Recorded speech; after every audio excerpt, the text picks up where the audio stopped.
भैया पहले क्या सीखूं, वेब डेवलपमेंट या फिर डीएसए? भैया मैं वेब डेवलपमेंट और डीएसए को एक साथ मैनेज कैसे करूं? भैया क्या वेब डेवलपमेंट में कोई फ्यूचर है? भैया डीएसए और डेवलपमेंट को एक साथ हैंडल कैसे करें?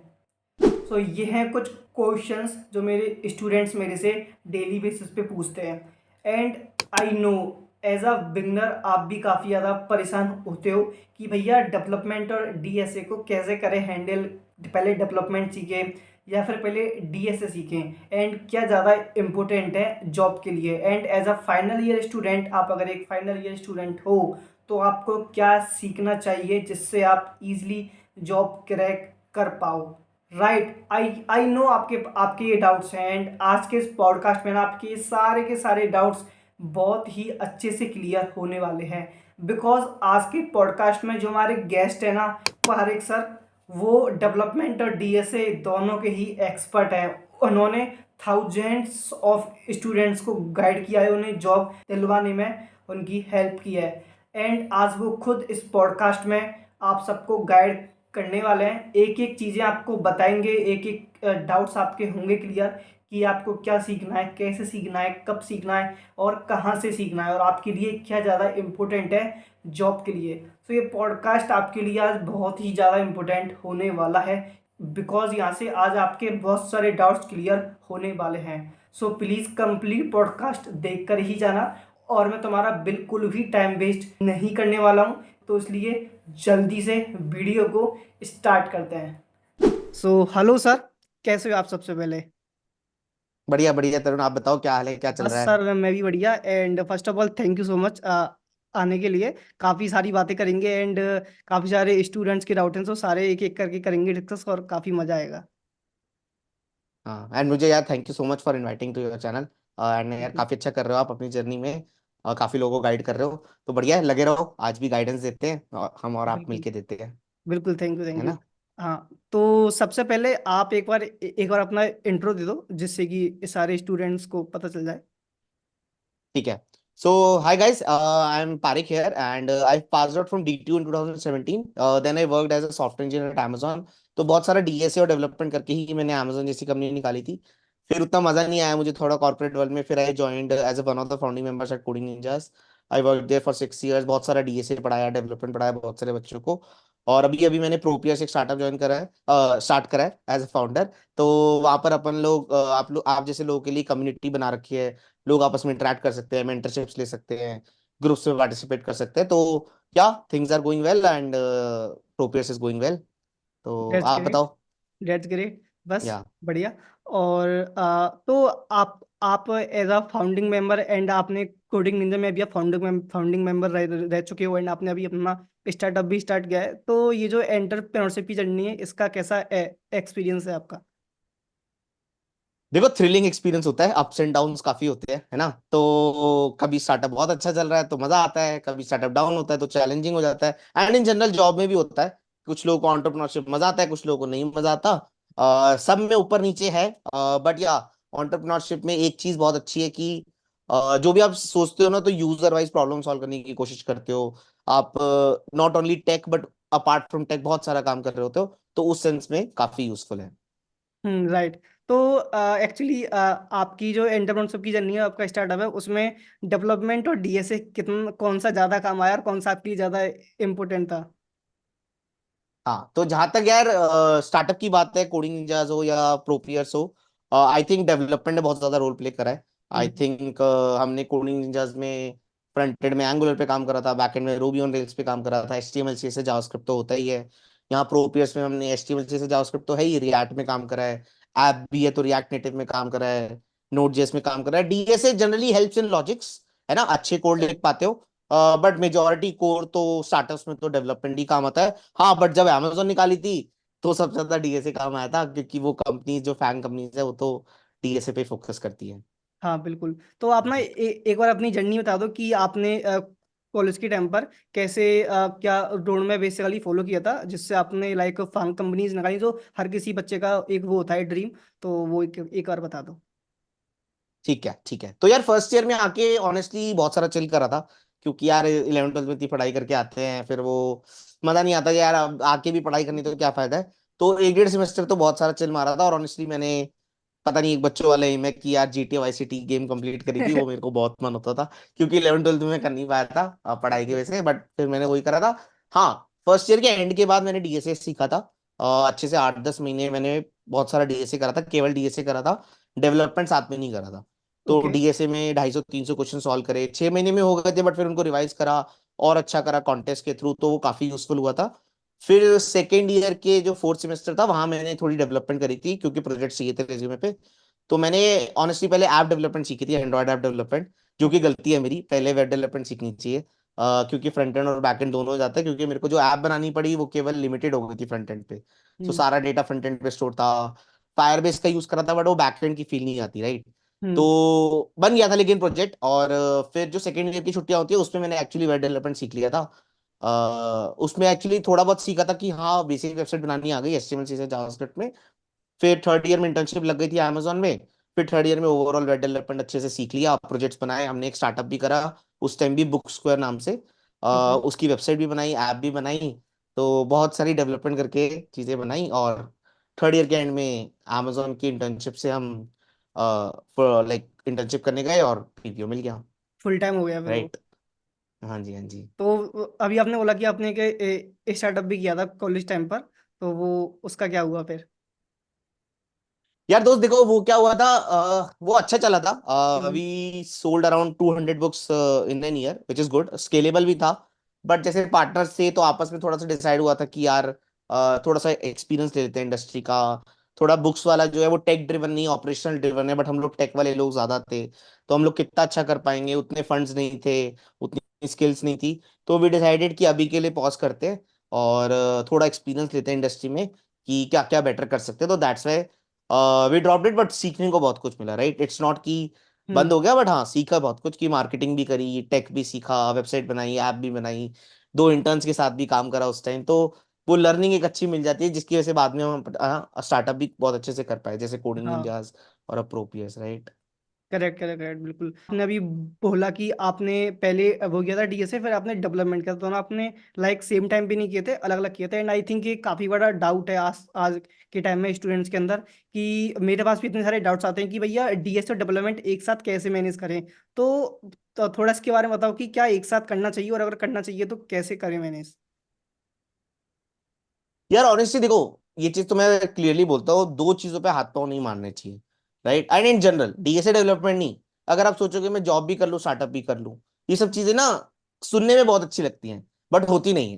करेक्ट। एक चीज को फोकस करके कंप्लीट करोगे ना, तो चीजें रिजल्ट भी आते हैं, चीजें अच्छे से भी होती हैं। And same goes with DSA development. पहले मैंने 6 7 महीने बहुत अच्छे से डीएसए करा, 250 300 क्वेश्चन उसी पे दिमाग लगाया, क्योंकि एक जगह फोकस रहता है तो रिजल्ट ला पाते हो, वरना तुम ये सोचते रहोगे यार मैं 2 घंटे डीएसए करा और ये डेवलपमेंट भी तो करना था, मत करो। 6 7 महीने लोड लेके डीएसए खत्म करो, बिकॉज डीएसए एक बारी कर लिया ना, फिर उसको बस मेंटेन करना। हम्म। फिर तुम डेवलपमेंट स्टार्ट करो, प्रोजेक्ट्स वगैरह बनाओ, और डीएसए के बस कॉन्टेस्ट देते रहो। या तो हफ्ते में बेसिकली 5 6 घंटे एक दिन लगा के डीएसए कर लिया, या फिर हर 2 से 3 दिन में डीएसए कर लिया, ऐसे कुछ मैनेज करो। क्योंकि फिर डीएसए को बस मैनेज करना, वो आसानी हो जाती है। Correct. And vice versa as well, अगर डेवलपमेंट स्टार्ट कर चुके हो तो भाई प्रोजेक्ट्स बना लो, इनफ प्रोजेक्ट बना लो, और फिर डीएसए सीखना स्टार्ट कर दो, साइड बाय साइड उस प्रोजेक्ट को मेंटेन करते हुए चलो, कि छोटा सा एक फीचर ऐड कर दिया, छोटा सा एक और फीचर ऐड कर दिया। जनरली ये चीजें हेल्प करती है। एक चीज को पहले कंप्लीट कर लो और फिर बाकी चीजों को मेंटेन करो। ये बहुत सही स्ट्रैटेजी है, जो मेरे लिए भी वर्क करी है और काफी लोगों के लिए यही वर्क करती है। एंड इन जनरल लाइफ में भी जो मैं बोल रहा हूँ, 2 चीजें 3 चीजें, जैसे लोग बोलते हैं ना, यार मैं कॉलेज भी जा रहा हूँ, डीएसए भी कर रहा हूँ, डेवलपमेंट भी कर रहा हूँ, एंड्रॉयड ऐप भी बना रहा हूँ, कुछ नहीं होगा। करेक्ट। एक चीज लाओ, रिजल्ट लाओ, फिर आगे बढ़ो, फिर उसमें रिजल्ट लाओ, थिंग्स गेट बेटर और आसानी हो जाती है। Correct. So as a fresher student के लिए क्या ज़्यादा इंपॉर्टेंट है, उससे पहले क्या करना चाहिए, डेवलपमेंट या डीएसए? यार ऑनेस्टली मेरी रिकमेंडेशन है, अगर टाइम है तो यार डीएसए पहले कर लो। ओके। बिकॉज तुम्हारे को ना जो कोडिंग में जो सीखना होता है ना, कि अच्छा कोड लिखना, वो डीएसए बहुत अच्छे से सिखाता है। हम्म। एक टाइम ऑप्टिमाइज कोड लिखना, एक स्पेस ऑप्टिमाइज कोड लिखना, एरे स्ट्रिंग्स लिंक लिस्ट, तुम डेटा स्ट्रक्चर्स पढ़ोगे, एल्गोरिथम्स पढ़ोगे, तुम्हें समझ में आएगा कि यार अच्छा ये डेटा स्ट्रक्चर ऐसे लिखते हैं। थोड़े कॉम्प्लेक्स फंक्शन फॉर लूप में बहुत ज्यादा कंफर्टेबल हो गए। तो ऐसी चीजें जब तुम डेटा स्ट्रक्चर्स कर लेते हो ना, तो इतनी हार्ड कोडिंग भी नहीं होती है, और दिमाग लगाना बहुत अच्छे से आ जाता है। तो जब तुम डेवलपमेंट में लिखने जाओगे ना कोड, तो तुम ना ऑप्टिमाइज कोड खुद से लिखोगे, यार ये एन स्क्वायर में नहीं ऑर्डर ऑफ एन में लिखता हूँ। समझो, ऐसी चीजें खुद से सोच पाओगे। तो हम्म। मेरे हिसाब से डीएसए पहले करना चाहिए बिफोर डेवलपमेंट। अगर ये है कि फोर्थ ईयर में हो यार, बहुत जल्दी से जल्दी जॉब चाहिए, तो डिफरेंट केस है। ट्राई कर लो कि डेवलपमेंट कर लो और शायद उससे इंटर्नशिप मिल जाए। जैसे इनिशियल स्टार्टअप उतना डीएसए नहीं देखते। हम्म। जैसे हमारा प्रोपियर स्टार्टअप है, राइट, हमने इतना ज्यादा डीएसए का इंटरव्यूज नहीं लिए। बट हाँ, बेसिक लेवल का चेक करा, बट हाँ, मोर ड्रिवन डेवलपमेंट होता है। तो ऑनेस्टली लॉन्ग टर्म में डीएसए बहुत ज्यादा काम आता है, तो डीएसए कर लेना चाहिए अगर टाइम है तो, और यही करना चाहिए। ओके, सो कहीं ना कहीं एज अ स्टूडेंट अगर कोई फ्रेशर स्टार्ट कर रहा है तो उसे डीएसए ही करना चाहिए, बिकॉज वो कहीं ना कहीं उसके डेवलपमेंट में भी काफ़ी ज़्यादा काम आता है। बिल्कुल। Okay okay okay. सो आपने भी जैसा कि बोला कि जो फोर्थ ईयर, अगर कोई फाइनल ईयर का स्टूडेंट है तो उसके लिए एक अलग केस होगा, और फर्स्ट ईयर के लिए एक अलग केस होगा। तो वो एक बार बता दो कि अगर कोई फर्स्ट ईयर का स्टूडेंट है तो वो क्या रोड मैप फॉलो करे बेसिकली फोर्थ ईयर तक का, कि जिससे वो एक अच्छी जॉब या फिर कह सकते हैं फांग या फिर अच्छी एमएनसी में जॉब क्रैक कर पाए। एंड अगर कोई फाइनल ईयर का स्टूडेंट है उसको अगर बेसिक जो स्किल्स हैं वही आते हैं वेब डेवलपमेंट और डीएसए में, एंड उसको अगर जॉब चाहिए तो वो क्या रोड मैप फॉलो करे, वो 6 मंथ्स या 8-10 मंथ्स का रोड मैप क्या फॉलो करे, तो वो एक बार। ठीक है, फेयर फेयर। देखो, जो फर्स्ट ईयर का बंदा है ना, उसके लिए तो देखो एक्सप्लोरेशन की अपॉर्चुनिटी, फर्स्ट ईयर में थोड़ा चिल भी मारने कर लो।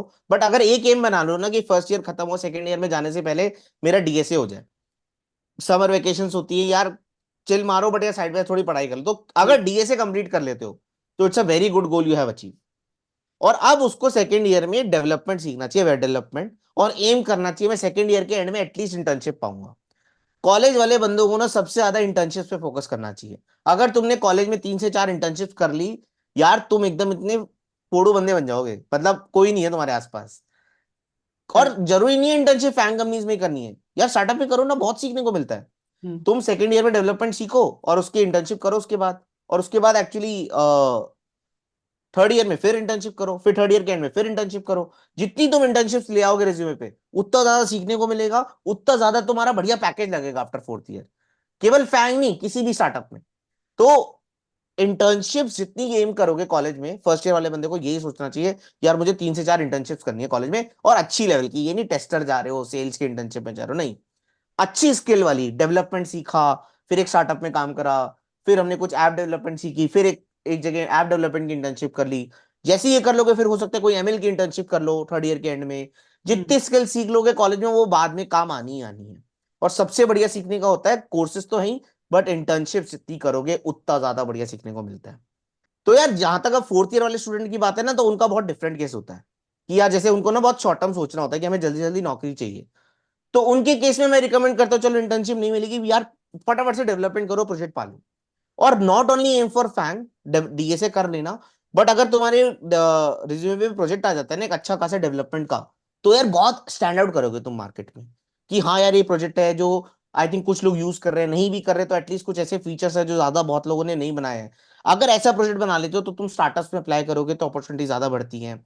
तो ये सब चीजें एम करोगे एज अ फोर्थ ईयर तो ज्यादा बेटर है। डीएसए का टाइम मिले तो जरूर कर लेना। तो एज लॉन्ग एज ये हम जर्नी ले सकते हैं, मेरे एम में तो यही है यार, इंटर्नशिप जितनी ज्यादा करोगे उतने ज्यादा जॉब के चांसेस बढ़ते हैं। Correct correct. राइट। तो इंटर्नशिप का एक ये भी काफ़ी ज़्यादा सीन रहता है जो टायर थ्री कॉलेज के स्टूडेंट्स होते हैं उनके लिए, कि वो इंटर्नशिप कर नहीं पाते करेक्ट, बिकॉज उनको ऑफ कैंपस करना होता है। तो उनको या तो ये नहीं पता है कि ऑफ कैंपस कैसे इंटर्नशिप करेक्ट करनी है, या फिर मतलब कुछ तो है रीजन तो कर नहीं पा रहे, तो वो एक बार करते हैं डिस्कस कि ऐसा क्यों है कि स्टूडेंट्स, काफ़ी सारे स्टूडेंट्स इंटर्नशिप कर नहीं पाते हैं करेक्ट। हम्म। देखो, ये ऑनेस्टली ना ये थोड़ा सा गलत फहमी है कि कर नहीं पाते। हम्म। दिक्कत क्या है, अच्छे लोग सीख नहीं पा रहे हैं। जो अच्छे लोग हैं ना वो कमी है। अब जैसे हमारे प्रोपियर्स में सारे ना नॉर्मल कॉलेज वाले हैं, कोई भी ये डीटीयू आईआईटी एनआईटी का नहीं है। सारे नॉर्मल कॉलेज वाले और बढ़िया काम कर रहे हैं। और कैसे पाई है उन्होंने, स्किल्स के थ्रू पाई है। हम्म। मतलब ऑनेस्टली सबसे बढ़िया तरीका होता है इंटर्नशिप पाने का, अगर तुम्हारे पास स्किलफुल हो, प्रोजेक्ट है, तो यार फाउंडर को रीच आउट करो। ये सारे जो मेरे पास इंटर्न्स आए हैं, 9 इंटर्न्स काम करते हैं टेक में, सारों के सारों ने मेरे को पर्सनली रीच आउट करा है, बट विद अ स्किल। जो ये लिखता है ना, भैया आपके पास इंटर्नशिप है क्या, दे दोगे क्या, नहीं, उसको नहीं दूंगा मैं। हम्म। जो ये बोलता है, भैया ये देखो मेरे पास स्किल है, मेरे पास ये रिएक्ट आता है, मेरे पास ये रिएक्ट नेटिव भी है, नोड जेएस भी, और ये देखो मेरे प्रोजेक्ट्स हैं, ऐसे मैसेज करो। प्रोजेक्ट प्रूफ के साथ मैसेज करो, मैं एकदम उसका प्रोजेक्ट देखता हूँ। अब प्रोजेक्ट तुम बच्चों वाले दे दोगे, हाँ भाई टू डू लिस्ट है जी, यार हम्म। मैं नहीं हूंगा कुछ। अगर अच्छा प्रोजेक्ट है, मेरे को दिखेगा 5 से 6 फीचर्स है, तो मैं एकदम उसको इंटरव्यू शेड्यूल कर दूंगा, आ जा यार डिस्कस कर लेते हैं। अगर हम्म। ऑब्वियसली अपॉर्चुनिटी है तो सबसे हाँ। बढ़िया तरीका है स्टार्टअप्स में तो फाउंडर्स को रीच आउट करो। सबसे बढ़िया तरीका है, क्योंकि फाउंडर्स को सबसे ज्यादा नीड होती है। जो मीडियम स्टार्टअप्स है जैसे जोमेटो हो गया, रेजर पे हो गया, वहां पर जनरली आधे टेक रिक्रूटर्स को और आधे टेक के लोगों को, फाउंडर्स को फायदा नहीं होगा वहां पर। बट जैसे जो टेक में काम करने वाले लोग हैं, क्योंकि अल्टीमेटली जाना तो उसी की टीम में है ना, तो हम्म। आधे टेक वाले लोगों को रीच आउट करो, आधे टेक रिक्रूटर्स को रीच आउट करो। और जो बड़ी कंपनीज है उसमें भी यही, वहां पर भी आधे टेक के लोगों को और आधे टेक रिक्रूटर्स को।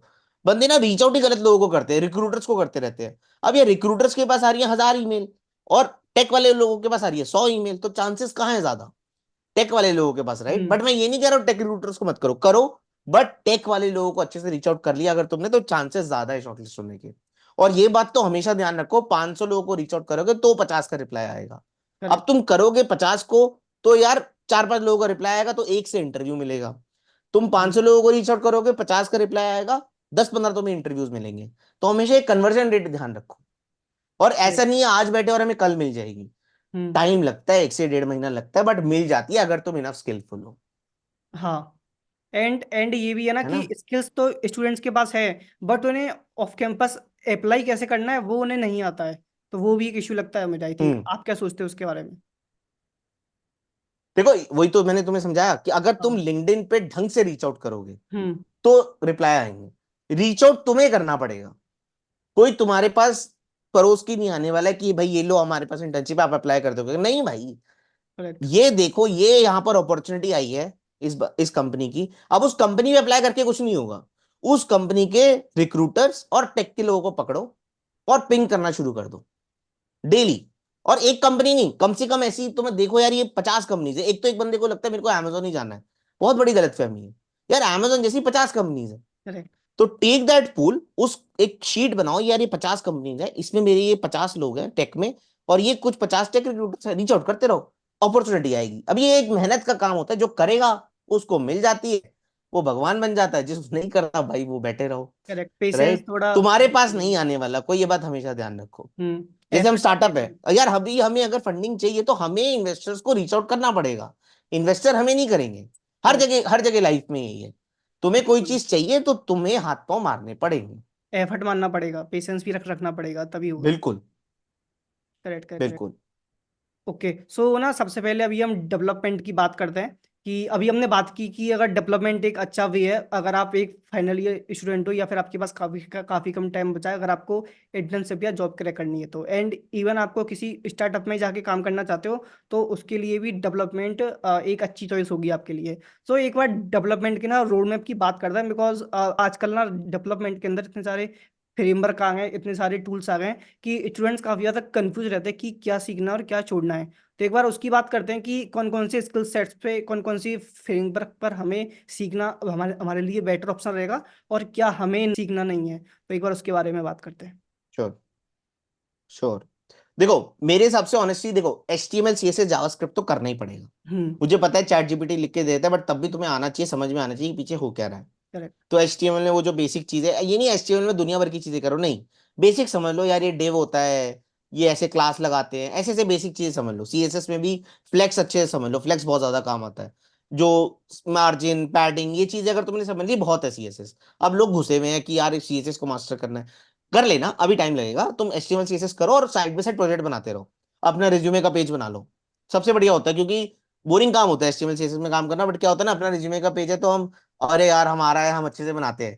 तो वो करेक्ट। बंदा अच्छे से सीख भी जाता है और उसका प्रोजेक्ट भी मतलब थोड़ा रेडी हो जाता है रिज्यूमे भी। फिर जावास्क्रिप्ट को सीखो। जावास्क्रिप्ट में ये नहीं यार सब चीजें सीख रहे हैं, लूप्स, फंक्शंस, ये सब चीजें, बेसिक चीजें सीखो। जब बैकएंड में क्वेरी मारनी होती है तो प्रोमिसेस के बारे में पढ़ो, क्लोजर्स के बारे में पढ़ो, जो इंपॉर्टेंट कॉन्सेप्ट है, एसिंग का वेट पढ़ो। अब हम्म। जावास्क्रिप्ट है समंदर नहीं यार, जितना करना है उतना सीखो और प्रोजेक्ट बनाओ। 2048 गेम बना लो, एक कोई स्विगी टाइप की एप्लीकेशन बना लो जिसमें तुम बैकएंड पे रिक्वेस्ट मारते हो, कहीं से डेटा आ जाता है। बेसिक बेसिक चीजें बना के आगे बढ़ते रहो।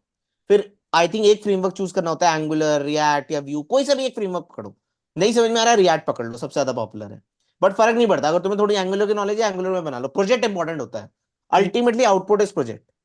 ये तुमसे कोई नहीं पूछने वाला यार कितना जावास्क्रिप्ट, बहुत मुश्किल है। जावास्क्रिप्ट की नॉलेज सबको है ही नहीं अच्छे से। But correct. प्रोजेक्ट इंपॉर्टेंट है, project is something you will showcase.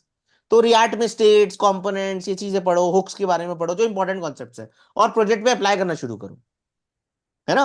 और जहां तक बैकएंड की बात है तो यार नोड जेएस हो गया, पाइथन में जैंगो हो गया, जावा डेवलपमेंट हो गया, तीनों बढ़िया है। अब तुम्हें जावा में आती है तो जावा में कर लो, नोड जेएस आती है जावास्क्रिप्ट में कंफर्टेबल हो नोड जेएस में कर लो। कुछ समझ नहीं आता तो मैं नोड जेएस ही बोलता हूँ कि हम्म। चलो सबसे ज्यादा पॉपुलर है। सीखो और बढ़ाओ और प्रोजेक्ट बनाओ, अल्टीमेट फोकस इज प्रोजेक्ट बनाओ। प्रोजेक्ट। बैकएंड में वही लॉगिन सिस्टम इंप्लीमेंट करोगे, एपीआईज बनाना सीखोगे, वही सब चीजें करते हैं लोग। आसान होता है बट वो वही है, करके खत्म करो और प्रोजेक्ट बनाओ, और प्रोजेक्ट में फीचर सब सोचो। यार सोशल मीडिया अगर तुमने ऐप बनाई है तो अब हम इस पे स्टोरी कैसे डाल सकते हैं, चैटिंग सिस्टम कैसे इंप्लीमेंट कर सकते हैं, ऐसी चीजों पे काम करो। जब चैटिंग सिस्टम सोचोगे तो काम होता है, प्रोजेक्ट बनता है और आगे बढ़ता चले जाता है। सो हम्म। रोड मैप तो यही है यार, करना पड़ेगा यही टॉपिक्स, बट अल्टीमेट फोकस है कि हमें साइड बाय साइड प्रोजेक्ट बनाते चलना है, तभी हम अच्छे फुल स्टैक डेवलपर बनेंगे। करेक्ट, मतलब ऐसा नहीं है कि सिर्फ आप थ्योरी सीखते जा रहे हो, आप फ्रेमवर्क के फ्रेमवर्क सीखते ना जा ना रहे हो। ना। सब मेन पॉइंट इज आपको जितना ज्यादा हो सके उतने ज्यादा अच्छे लेवल के प्रोजेक्ट्स बिल्ड करने हैं।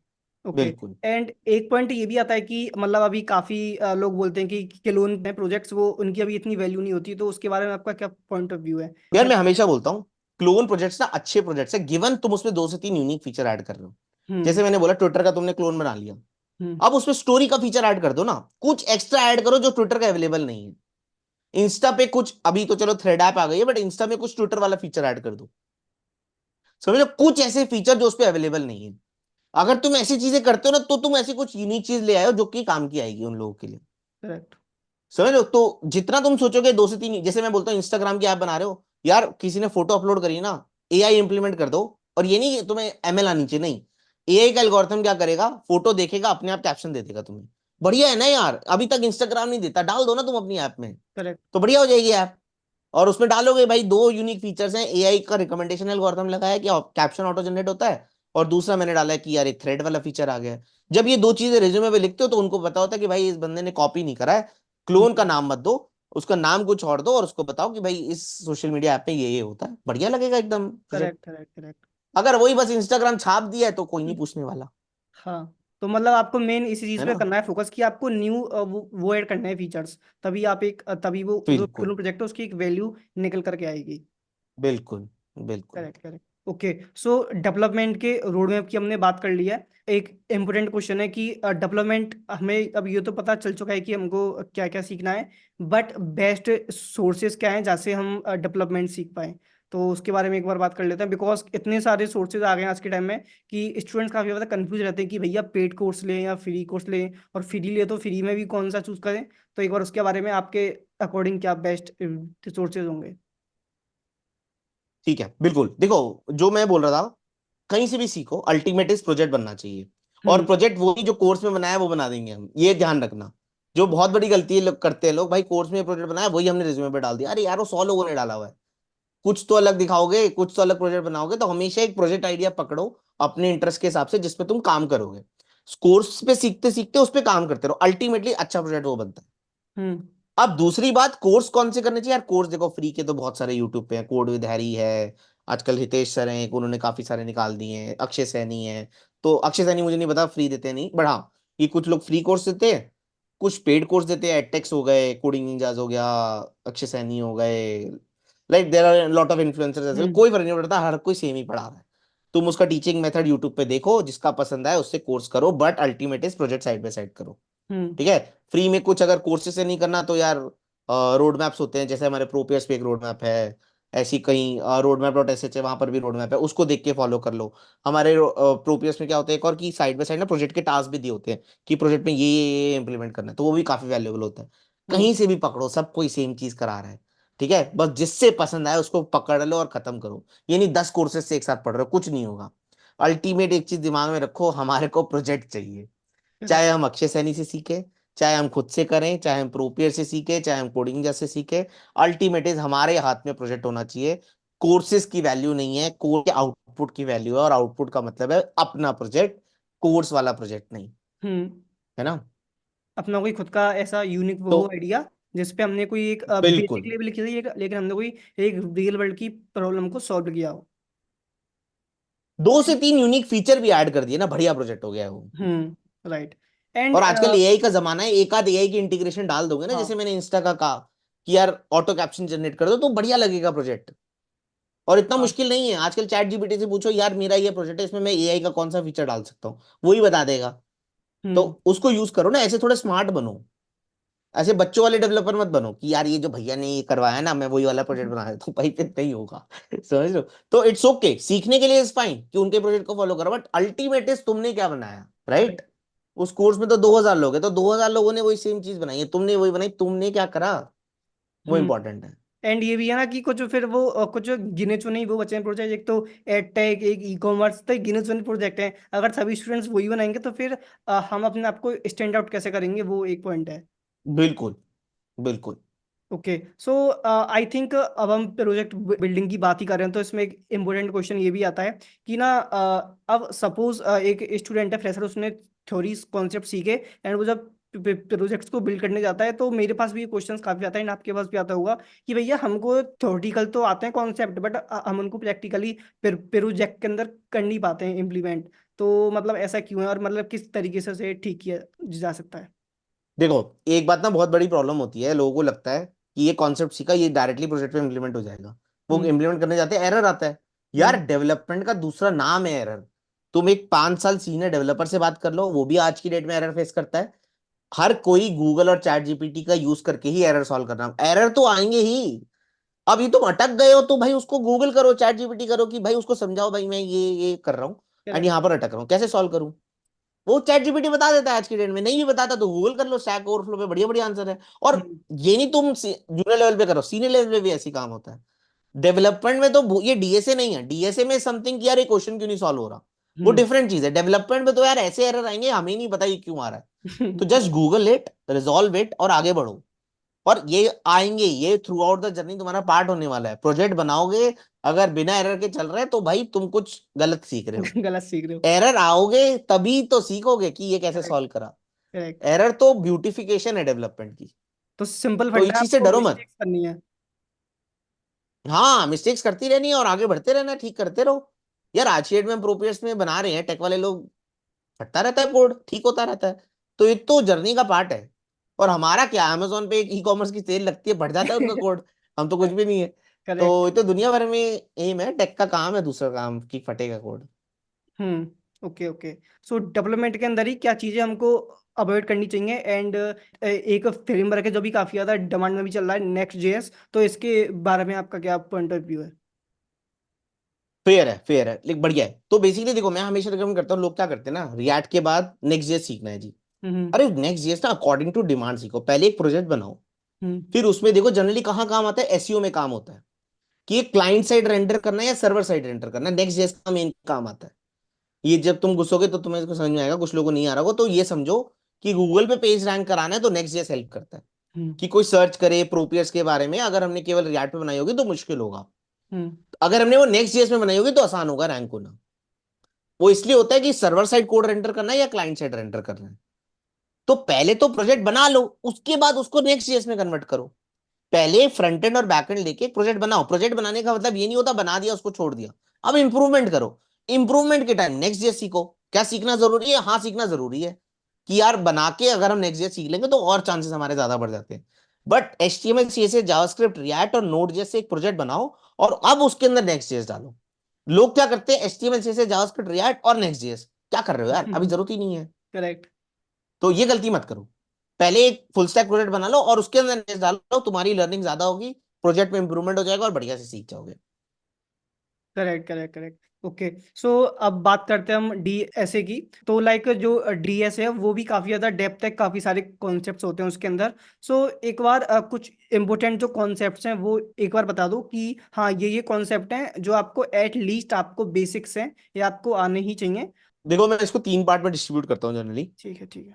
जहां तक इनिशियल स्टार्टअप्स की बात है, लाइक प्रोपियर्स एंड ऑल, तो यहाँ पर तो हम लोग यार एरे स्ट्रिंग्स ही पूछते हैं, इससे ज्यादा नहीं जाते हैं। और हमारे जैसे स्टार्टअप्स बहुत सारे हैं, वो इतना हम्म। ज्यादा नहीं पूछेंगे। जैसे ही तुम मीडियम स्टार्टअप्स पे आते हो, जोमेटो रेजर पे, तो array strings, recursion, link list, stacks, queues, trees, यहां तक आएगा। और डीपी ग्राफ्स के मीडियम लेवल प्रॉब्लम आ सकती है, हार्ड नहीं आएगी। ओके। ठीक है, तो अब इसके बाद जब हम सोचते हैं फैंग कंपनीज, तो भाई डीएसए हार्ड आएगा। एरेस की भी हार्ड प्रॉब्लम, स्ट्रिंग की भी हार्ड प्रॉब्लम, लिंक लिस्ट की भी हार्ड प्रॉब्लम, स्टैक की भी हार्ड प्रॉब्लम, क्यूज की भी हार्ड प्रॉब्लम, डायनेमिक प्रोग्रामिंग और ग्राफ्स की भी हार्ड प्रॉब्लम। तो अकॉर्डिंग टू द कंपनी तुम्हें दिमाग में रखना होगा, यार ये कंपनी आ रही है तो ये तो हार्ड लेवल पूछेगी। मीडियम स्टार्टअप आ रहा है तो इतने लेवल का पूछेगी, और अगर इनिशियल स्टार्टअप है तो इतने लेवल का पूछेगी। जहां तक सर्विस बेस्ड कंपनी की बात है तो मैं रिकमेंड करूंगा एरे स्ट्रिंग्स, वही मीडियम स्टार्टअप जितना कर लो, array strings, link list, stacks, queues, trees, trees तक कर लिया बहुत है, वो डीपी ग्राफ्स पे नहीं जाएंगी। उनके बस एक अलग से टेस्ट होते हैं जिसमें वो हार्ड लेवल पे पहुंच जाते हैं, जैसे वो इन्फोसिस का एक टेस्ट होता है, हैक विद इन्फी वाला, वो हम्म। उसमें अलग लेवल के क्वेश्चन आ जाते हैं। वो छोड़ दो, बट जनरल हायरिंग जो हो रही होती है उसमें इतने तक ही पूछा जाता है। ओके सो आपने भी वो बोला कि एक बेसिक जो लेवल है वहां से स्टार्ट करना है, जो छोटे स्टार्टअप्स हैं वो बेसिक लेवल की पूछते हैं, फिर धीरे धीरे आगे बढ़ते हैं।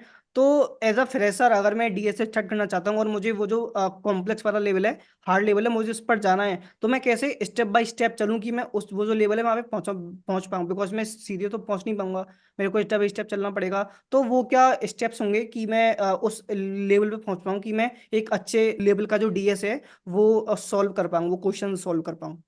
बिल्कुल, इसमें मैं हमेशा रिकमेंड करता हूँ, हमेशा प्रॉब्लम सॉल्विंग अप्रोच से चलो।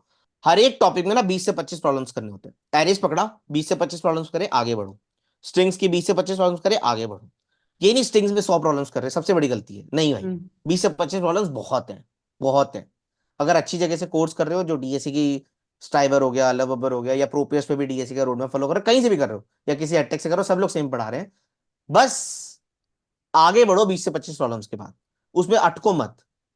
फिर लिंक लिस्ट करो, 20 से 25 प्रॉब्लम्स, रिकर्जन 20 से 25 प्रॉब्लम्स, स्टैक्स एंड क्यूज 20 से 25 प्रॉब्लम। हर एक टॉपिक का मिला मिलो के ना 250 प्रॉब्लम सॉल्व करनी होती है, और हो जाता है। ओके। धीरे धीरे करते रहो, आगे बढ़ते रहो। अब इसमें एक इशू क्या आता है, प्रॉब्लम सॉल्व नहीं हो रही तो क्या करूं? नहीं हो रही ना, देख के आगे बढ़ो, और उस प्रॉब्लम को 20 दिन बाद रिवाइज कर लो। हम्म। ऐसे कर करके अपने आप को ना जज, 200-250 प्रॉब्लम्स के बाद करना। 20 प्रॉब्लम्स के बाद सोचते हैं सर भैया हो ही नहीं रही क्वेश्चन सॉल्व। यार करेक्ट। 20 प्रॉब्लम में तो मुझसे भी नहीं हुई थी, शुरू के 15-20 प्रॉब्लम तो मुझसे सॉल्व ही नहीं हुई थी। तो देख देख के करना होता है, आगे बढ़ते रहो, आगे बढ़ते रहो। जैसे ही 100 प्रॉब्लम्स करोगे तो ये फील आएगी यार 20 प्रॉब्लम्स तो हो गई थी इसमें। जब हम्म। 200 पे जाओगे तो ऐसे लगेगा कि यार 80 हो गई थी। और हम्म। जब 250 पे जाओगे तो लगेगा कि हाँ 100 हो गई थी। 150 प्रॉब्लम्स नहीं होती, उनको रिवाइज करते रहो, और इससे हमारा काम हो जाता है। करेक्ट। तो ऐसे ही तरीका है, सॉल्व करनी होती है, सॉल्व करना होता है कि भाई सॉल्व करा, सबमिट करा, सीखा और आगे बढ़े। राइट? हम्म। यही तरीका है, और कोई तरीका नहीं है। ओके सो अप्रोक्स आपको 250 से 300 प्रॉब्लम सॉल्व करनी है, इतना काफी होगा आपके लिए अगर आपको एक अच्छे लेवल की कंपनी क्रैक करनी है तो। बिल्कुल, बिल्कुल। Okay okay. इसके बाद जब कर लिया तो कॉन्टेस्ट में पार्टिसिपेट करते रहो। अब तुम्हारे को हम्म। पता लग जाएगा ना, जब 250 प्रॉब्लम्स कर ली, कौन से क्वेश्चन आ रहे, तो कॉन्टेस्ट में फ्लो मेंटेन करते रहो। कॉन्टेस्ट में जो क्वेश्चन नहीं हुए उनसे सीखो, जो हो गए आगे बढ़ते रहो। फिर तो ओके। कॉन्टेस्ट का फ्लो आ जाता है।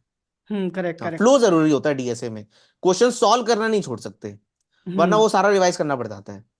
Correct correct. And like questions की हम बात कर रहे हैं कि 250 से 300 क्वेश्चंस लगाने हैं, बट क्वेश्चंस इतने सारे हैं, अब क्वेश्चंस इतने सारे हैं, इतनी सारे प्लेटफॉर्म्स हैं वहाँ पे, इतने सारे क्वेश्चंस हैं, तो हमको कौन कौन से क्वेश्चंस टारगेट करने हैं और किस टाइप के क्वेश्चंस को फोकस करना है, बिकॉज हमको 250 क्वेश्चंस ही सॉल्व करने हैं बस, एंड क्वेश्चंस हैं बहुत सारे, तो कौन से क्वेश्चंस हमको टारगेट करने हैं। यार इसके लिए तो मैं रिकमेंड करूंगा, प्रोपेयर्स पे एक बहुत ही सुंदर सा डीएसए का रोड मैप है, जो ओके। डीएसए 251 रोड मैप ही है। हम्म। उसमें 250 क्वेश्चन ही है, टॉपिक ठीक है। वाइज गिवन है कि एरेज में कौन से करने हैं, स्ट्रिंग्स में कौन से ओके। करने हैं। और आई थिंक एक पॉपुलर इन्फ्लुएंसर की शीट्स भी हैं, स्ट्राइवर हो गया, लवबर हम्म। हो गया, इनकी भी डीएसए प्रॉब्लम्स हैं। या कहीं कोर्स करोगे वो भी 250 क्वेश्चन ही कराते हैं, लाइक जैसे अपना कॉलेज हो गया, कोडिंग ninjas हो गया, ये सारे एडटेक्स भी सिमिलर ही करा रहे होते हैं। तो कहीं ओके। से भी करोगे ना, 250 प्रॉब्लम्स करनी है, वो सेम ही क्वेश्चन दे रहा है। लिंक लिस्ट में हर एक कोई रिवर्स लिंक लिस्ट ही कराएगा। राइट? परफेक्ट। वो सेम ही क्वेश्चन है। तो रेफर करना है तो प्रोपियस का डीएसए रोड मैप रेफर कर लो, ड्राइवर की शीट रेफर कर लो। बहुत सारे ऐसे हैं, सब जगह सिमिलर ही क्वेश्चंस मिलेंगे, कोई बहुत ज्यादा डिफरेंस नहीं मिलेगा। ठीक है, सो आपके जो प्लेटफॉर्म की लिंक है वो मैं डाल दूंगा अपने डिस्क्रिप्शन में, सो स्टूडेंट्स आके उसे चेक कर लेंगे, उससे आई थिंक उनकी काफ़ी हेल्प होगी।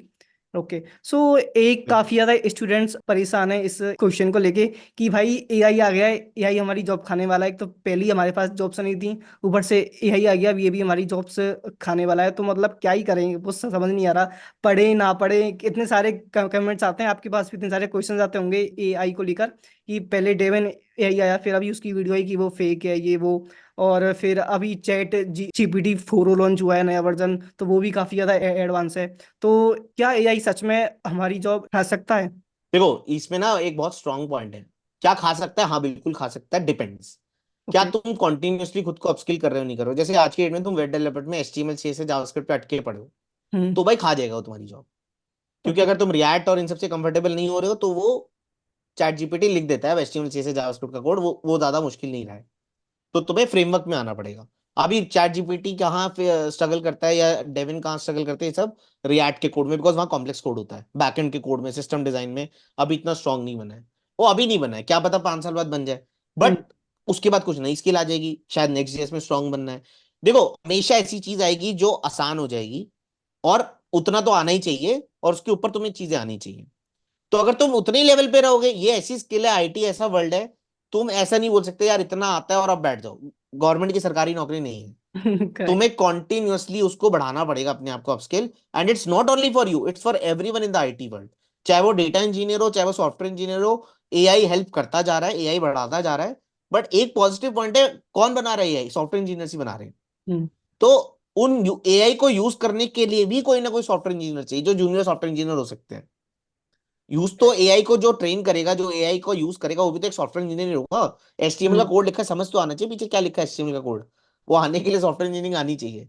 तो इसीलिए मैं बोल रहा हूँ कि अगर तुम्हें अपस्किल नहीं करोगे तो तुम रिप्लेस हो जाओगे।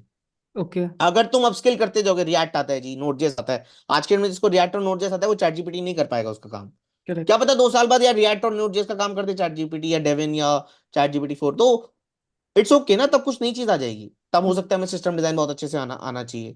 तब हो सकता है हमें एआई का ऐसा स्मार्ट इंजन संभालना आना चाहिए, ऐसी चीजें आ जाए। तो आ सकता है, बट कॉन्टिन्यूसली खुद को अपस्किल करोगे तो डरोगे नहीं। और अगर खाली बैठ जाओगे कि हाँ यार बस हो गया, अब तो इतना ही मिला, इससे मेरी जिंदगी निकल जाएगी, ये नहीं होने वाला। करेक्ट। तो थिंक लाइक दैट।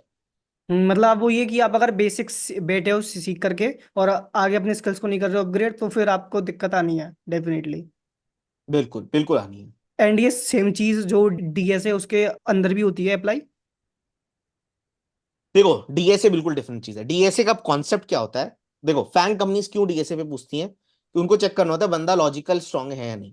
हम्म। उनको लॉजिकली स्ट्रांग है, डेवलपमेंट से चेक नहीं कर पाएंगे वो, हम्म। क्योंकि development is more of a hard work rather than a smart work. Correct. DSA is something logically, कि यार ये बंदा बेस्ट सॉल्यूशन सोच पा रहा है नहीं सोच पा रहा। जैसे आईटी का एग्जाम है, इट्स लाइक हम्म। दैट कि भाई टफ क्वेश्चन आएगा, कोई बंदे कर पाते, कोई बंदे नहीं कर पाते, राइट? हम्म। तो इट्स नॉट की डिस्ट्रीब्यूशन है, बट या एक एक माइंडसेट का लेवल का तो डिफरेंस है ना, वो चेक करते हैं वो डीएसए में, कि कितना स्मार्ट है, कितना क्लीन सॉल्यूशन दे पाता है, कैसे अप्रोच करता है, ये सब चीजें चेक हो जाती हैं डीएसए में। तो इट्स लाइक दैट, वो आज भी रहेगा, वो कल भी रहेगा, वो परसों भी रहेगा, वो हमेशा सेम होने वाला है। उसका चेक हमेशा लॉजिकली के लिए है। प्रोग्रामिंग में किसी को लॉजिकली चेक करना है तो डीएसए चेक होता है। फैंग कंपनीज वालों को ज्यादा चाहिए होता है, क्योंकि उनके अपने इंटरनल टूल्स बने हैं, उनका इंटरनल स्टैक ओवरफ्लो है, इंटरनल चैट जीपीटी है। तो वो तो वहां जाके थोड़ा ट्रेन करेंगे ही, बट हम्म। उन्हें ऐसा स्मार्ट बंदा चाहिए कि 3 महीने ट्रेन करा तो सब कुछ सीख गया और ये बंदा फोड़ेगा। ओके। स्टार्टअप्स को चाहिए यार डेवलपमेंट आओ, आके काम करो, स्मार्ट इतना नहीं भी हो, हार्ड वर्किंग को ज्यादा बेटर कर जाओगे। तो hmm. That's how things happens, right? Okay. Okay got it. Okay. So एक या लास्ट क्वेश्चन कि लाइक जैसे अभी ना ऑफ कैंपस का काफी ज्यादा चल रहा है कि ऑफ कैंपस अप्लाई करने के लिए अगर आप पब्लिकली बिल्डिंग करते हो, लाइक अब अभी आप अपने सोशल मीडिया पे जाके बताते हो कि मैं ये सीख रहा हूँ, मैंने ये बनाया, आप चैलेंजेस वगैरह लेते हो, तो उससे आपको काफी सारे बेनिफिट्स होते हैं। तो क्या ये सच है? एंड अगर हमको पब्लिकली बिल्डिंग करनी है, अपने स्किल्स को लाइक पब्लिकली करना है शेयर, तो वो चीज़ हम राइट वे में कैसे कर सकते हैं सो डेट की हमें अपॉर्चुनिटीज मिले? श्योर श्योर, देखो, एक बात तो है, अल्टीमेटली थोड़ा सा विजिबिलिटी मैटर तो करती है। हम्म। बट विजिबिलिटी का मतलब ये नहीं है कि हम कुछ भी डालना शुरू कर दें लिंक्डइन में या ट्विटर पे। Basically, if you have done well well work, एक तो उसको स्मार्टली करो। रोज मत डालो, हफ्ते में एक बार ही लर्निंग डालो, और हम्म। उसमें टैग करो। जिस भी से इन्फ्लुएंसर से सीख रहे हो उसको टैग करो। मेक श्योर उससे लाइक करवाओ, थोड़ा सा विजिबिलिटी तो बढ़ानी बढ़ाओगे तो वो आपको हेल्प करेगी इवेंचुअली। हम्म। तरीका यही है, टैग करो लोगों को, दिखाओ क्या कंट्रीब्यूशन, और अपने आप तुम्हारे को लाइक्स और वो विजिबिलिटी मिलनी शुरू हो जाएगी। बट उसको ना प्रेशर मत बनाओ, कुछ लोग प्रेशर बना देते हैं। हम्म। यार आज कुछ भी डाल देंगे, कुछ सीखा है नहीं डाल देंगे, हाँ भाई मैंने ये सीखा है। उनके लिए काम सीखने से ज्यादा जरूरी होता है पब्लिकली डालना, वो बेवकूफी है। करेक्ट। अगर जेन्युइनली हफ्ते में एक बार ही सीखा, मैंने हफ्ते की लर्निंग डाली, इन्फ्लुएंसर को टैग करा, ये मेरी प्रोग्रेस है, ये देखो ये मैंने बनाया, प्रोजेक्ट के स्क्रीनशॉट डाला, अच्छी पब्लिक बिल्डिंग करोगे तो वैल्यू है। खराब तरीके से जबरदस्ती पब्लिक बिल्डिंग करोगे तो यार बेवकूफी है। तो hmm. Choose a correct path. डालना जरूरी है, डालना जरूरी भी नहीं है। अगर तुम्हें बहुत ज्यादा प्रेशर होता है यार ये डालूंगा क्या, तो महीने में एक बार ही डाल दो, विच इज ओके। हम्म। महीने में भी एक बार ही डाल दोगे, अगर अच्छा प्रोजेक्ट बनाओगे तो people will value you. Make sure उसको टैग करवाओ, इन्फ्लुएंसर को टैग करो, किसी ऐसे बंदे को जो थोड़ा पॉपुलर हो उसको टैग करो, उसको बोलो यार लाइक वाइक कर दे, तो थोड़ी सी रीच मिल जाती है। तो तमीज से करो, ये प्रेशर बना के मत करो। तो पब्लिक बिल्डिंग का तरीका यही है, जो तुमने बनाया उसको रिप्रेजेंट करो, ये नहीं फेक चीजें दिखा रहे हो, फेक चीजें बाद में नुकसान करती हैं। गिटहब की रिपोजिटरी अच्छी करो, राइट, हम्म। गिटहब की रिपोजिटरी पे थोड़ा स्टार्स वार्स है तो वो हेल्प करता है, रेगुलर कमिट्स होनी चाहिए गिटहब पे, अच्छे से तुम्हारी गिटहब रिपोजिटरी के वो चीजें स्क्रीनशॉट डालोगे तो हेल्प करती हैं वो चीजें, कि हाँ ये बंदा एक्चुअली कंसिस्टेंट है। बट थोड़े ऐसे नहीं डेली डाल रहे हो, वो तो स्पैमिंग होता है। हम्म। हफ्ते में एक बार या महीने में एक बार टैग करा है, तमीज से डाला है, जेन्युइनली काम कर रहा है तो बता रहे हैं। ऐसे करोगे तो बढ़िया है, तुम्हारे लिए भी बढ़िया है और लोगों के लिए भी बढ़िया है। करेक्ट करेक्ट, बेसिकली ऐसा बोल सकते हैं कि जो राइट। दिखता है वो बिकता है कुछ हद तक। नहीं देखो, ये गलत है, ऐसा नहीं है कि डालोगे नहीं तो होएगा ही नहीं, हो जाएगा। हाँ, नहीं फिर हो तुम जाएगा। प्रोजेक्ट दिखाओगे। एक होता है कि हाँ जल्दी हो जाएगा, एक होगा कि हाँ थोड़ा टाइम लगेगा। तो हम्म। थोड़ी पब्लिक विजिबिलिटी होती है तो थोड़े चांसेस ज्यादा होते हैं कि हाँ जल्दी हो सकता है। वही वही। बट अगर काम करा है, दिखाया भी नहीं है, तो हो जाएगा, टाइम लगेगा। Hmm. Correct, okay. Right. Okay, so ऐसा कोई कंपल्सेशन नहीं है कि आपको करना ही करना है, आपकी चॉइस है। ठीक है। प्रेशर नहीं बनाना है, प्रेशर कुकर नहीं बनाना है उसको। हाँ हाँ, ओके ओके ओके। ओके, सो अभी जैसे हम। कुछ लोग इंट्रोवर्ट होते हैं, उनको नहीं डालना तो भाई मत डालो, हम्म, कोई बात नहीं। हाँ। काम करेक्ट। करके दिखाना है तो तब डालो, ठीक है। हम्म। ठीक है। ओके, सो अभी अभी जैसे आपने गिटहब की भी बात की कि आपको जो गिटहब है उसकी प्रोफाइल मेंटेन करके रखनी चाहिए, उससे डेफिनेटली फायदा होता है। सो ओपन सोर्स कंट्रीब्यूशन है, उसके बारे में आपका क्या पॉइंट है? कितना इम्पोर्टेंट है, देखो करना वो चाहिए नहीं करना चाहिए? मेरे को बहुत अच्छी चीज लगती है वो। जैसे कुछ लोग क्या होते हैं यार, प्रोजेक्ट्स बना रहे हैं लेकिन काम नहीं कर हम्म। रहे, इंटर्नशिप्स नहीं मिल पा रही, उनके लिए ओपन सोर्स कंट्रीब्यूशन बहुत बढ़िया चीज है। ओपन सोर्स कंट्रीब्यूशन में आपको एक कंपनी का पब्लिक कोड मिल गया है, उनके इश्यूज पे काम करने का टाइम मौका मिल रहा है। अच्छे से काम करो, ये नहीं उसके रीडमी फाइल चेंज कर दी, ये बेवकूफी हम्म। नहीं। अगर उसके जेन्युइनली तुम इशू सॉल्व कर पा रहे हो या उनकी वेबसाइट में बग्स निकाल पा रहे हो तो जेन्युइनली तुम कुछ कंट्रीब्यूट कर रहे हो। हम्म। तुम्हारे को एक प्रोजेक्ट मिल रहा है जिसपे तुम काम कर रहे हो, अपने ओपन सोर्स कॉन्ट्रीब्यूशन निकाल रहे हो, और उन ओपन सोर्स कॉन्ट्रीब्यूशन करने से तुम शायद जी सॉल्व जैसे कॉम्पिटिशन निकाल सकते हो, जो हम्म। एक्चुअली तुम्हें इंटर्नशिप देते हैं। अगर तुम उसको फोकस वाइज अच्छे से जेन्युइनली काम करने वाइज करोगे तो बढ़िया रहेगा। अगर तुम ये सोचोगे कि मैं ज्यादा कंट्रीब्यूशन कर दूं मैं शॉर्टेज हो जाऊंगा, तो कुछ काम नहीं आने वाला। हम्म। जेन्युइन से काम करो यार, मैं ये इशू सॉल्व कर सकता हूँ क्या इनके कोड में, इनका कोड बेस समझता हूँ। जैसे जैसे ये काम करते हो बढ़िया हो जाते हो और बढ़िया डेवलपर बन जाते हो। Got it. Okay, so last में जो भी स्टूडेंट्स हैं उनके लिए कोई भी एडवाइस? यार एडवाइस ये है, मेहनत करो, मेहनत सबसे ज्यादा काम आती है। हम्म। हार्डवर्क करो और स्मार्ट वर्क करो, ओके। हमेशा सबके लिए सेम एडवाइस है। लोग क्या करते हैं, केवल हार्डवर्क करना भी बेवकूफी है, क्योंकि अगर तुम गलत डायरेक्शन में हार्डवर्क कर गए तो यार बहुत नुकसान हो जाएगा। तो hmm. You need to be smart enough कि हाँ डीएसए में 250 प्रॉब्लम्स करनी तो नहीं करूंगा, 1000 नहीं प्रॉब्लम्स के पीछे नहीं भागूंगा। 1000 problems is hard work, 250 problems is hard work plus smart work. Hmm. Development में जावास्क्रिप्ट में मुझे 1000 चीजें आती है, मुझे जावास्क्रिप्ट में 20 चीजें आती है, लेकिन मेरा प्रोजेक्ट है, तो that is hard work plus smart work. JavaScript में मुझे 1000 चीजें आती है तो दैट इज हार्ड वर्क। नुकसान है उस चीज का, उसका कोई फायदा नहीं है। तो if you have a project तो तुम स्मार्ट हो, राइट। अगर तुम्हारे पास अच्छा ओपन सोर्स कंट्रीब्यूशन है तो तुम स्मार्ट हो। तुम्हारे पास 1000 ओपन सोर्स कंट्रीब्यूशन है लेकिन जी रीडमी के चेंज कर रखा है तो बेवकूफ हो, राइट। बट अगर तुम्हारे पास 10 ओपन सोर्स कंट्रीब्यूशन लेकिन क्वालिटी वाले हैं तो तुम hard work plus smart work. हमेशा फोकस करो hard work plus smart work वाली चीजों पे, उसी से चीजें होती हैं। ओके, सो ना। Thank you so much join करने के लिए। आई होप स्टूडेंट्स के डाउट्स काफ़ी अच्छे से क्लियर हुए होंगे। सो या, thank you so much and thank you all. And यार चैनल सब्सक्राइब करो, तरुण का बढ़िया चैनल है, बढ़िया गाइडेंस वीडियोस आती रहती हैं। थैंक यू और थैंक अच्छे यू। से पूरी वीडियोस देखो, काफी अच्छे से क्वेश्चंस लेकर आते हैं, काफी मेहनत करते हैं और बढ़िया है। ऑल द बेस्ट या, तरुण, ओके। और थैंक यू अच्छा सर। करते रहो।